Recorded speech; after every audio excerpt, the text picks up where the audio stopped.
Queen Tamar played a major role in governing the Van Vaspurakan kingdom. She was aware that history may forget the names of kings and queens, but their deeds would live on for centuries.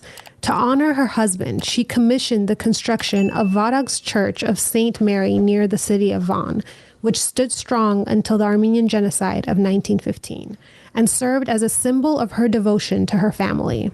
However, today only the ruins remain of this once great edifice. Though the Church of St. Mary may not be standing today, the contribution Queen Tamar made to Armenian arts and crafts, especially the manuscripts that she fought so hard to preserve, successfully stood the test of time and are among the Armenian nation's national treasures. Yeah. In 915, Gagik Artzruni ordered the erection of one of the jewels of medieval Armenian architecture, the Church of the Holy Cross on Lake Van's island of Akhtamar, which was built by the architect Manul and took 6 years to complete. Ceremoniously consecrated in 921, the exterior of this awe-inspiring church is covered with superb reliefs, and the interior is graced with sacred frescoes. The reliefs include a depiction of King Gagik Artsuni, underneath the depiction of Jesus Christ. On the western facade of the church, holding in his hand the model of the church. Above the relief of the king, on the walls of the pediment are the head reliefs of two women. On the left is the relief head with a halo of the king's mother, Sophie. The halo encircling her head conveys the message that she had already passed when the church was being erected. On the right is the relief head of Queen Tamar. It is interesting that the king had ordered the reliefs of the heads of his mother and wife in the western facade of the church to be carved high above him, perhaps as a tribute to the most important ladies in his life and their significance as his guardian angels. This is a unique example in medieval art which signifies the reverence of women. Yeah.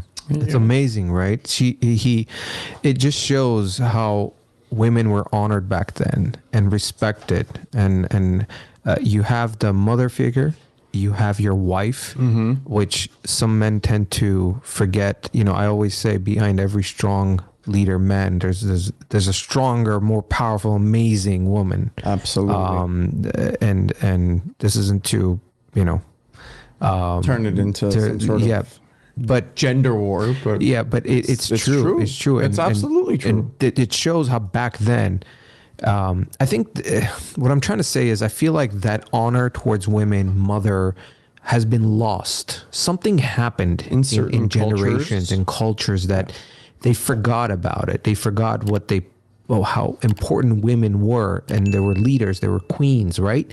There's this timeline where women became second-class citizens, and you're like, why? It depends on a culture. It wasn't all across the world. I mean, we know throughout world history, we're talking about some of the more forward nations. Let's call it forward nations. Yeah. There was, to your point, this second classism, if you will. I know that's not a word. I'm just making something up. But in most cultures, that family unity or the woman's strength was upheld. Yeah. I think in Armenian culture, especially, I think even to this day, and I think this shows the tradition of egalitarianism, but I mean, not even egalitarianism, because egalitarian means equal. If you see, the king, has depicted that above him is first God, Jesus Christ, right? Below that is his mother and wife, and then he is below these people, which shows that he is saying that he values the hierarchy to him. Yeah. What a king. What a guy. The spiritual, literally king, but spiritually also king. I mean, he did some stuff that I don't agree with, towards somebody, but whatever. But, he again, like I said, and I think that carried on later on in the years with other kings and nobility that kind of did the same thing. But I don't think most of them actually carved their heads and things like that. I think he was the only one who kind of did that. But I think it definitely shows the respect for women in the family. Yeah. And like you said, a woman can make or break. Yes, Of course. absolutely. Oh yeah. I'm full on behind when it. when it's a marriage, when it's a true marriage, there's actually love and respect between a man and a woman. That woman has so much power, and men can huff and puff all they want. Yes, we might be the breadwinners, we might be the protectors and this and that, but without that woman, it's done. There is no more family. The nucleus of family is broken. Yeah. But if the man is out of the picture, the woman can still keep that nucleus, right? Absolutely. Because she's powerful.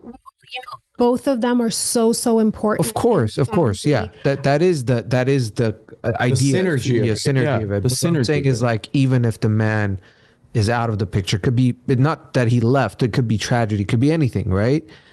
The woman still carries on and is strong enough to raise the children properly, raise great human beings to contribute to society, whatever, And men, of course, they protect physically, but what I've noticed is that women also protect their men spiritually. Yeah. Oh yeah. They're a calming voice of reason. And I think even in given the area that we're in and all of that, Armenians have remained very loving of their mothers, of the women in their life.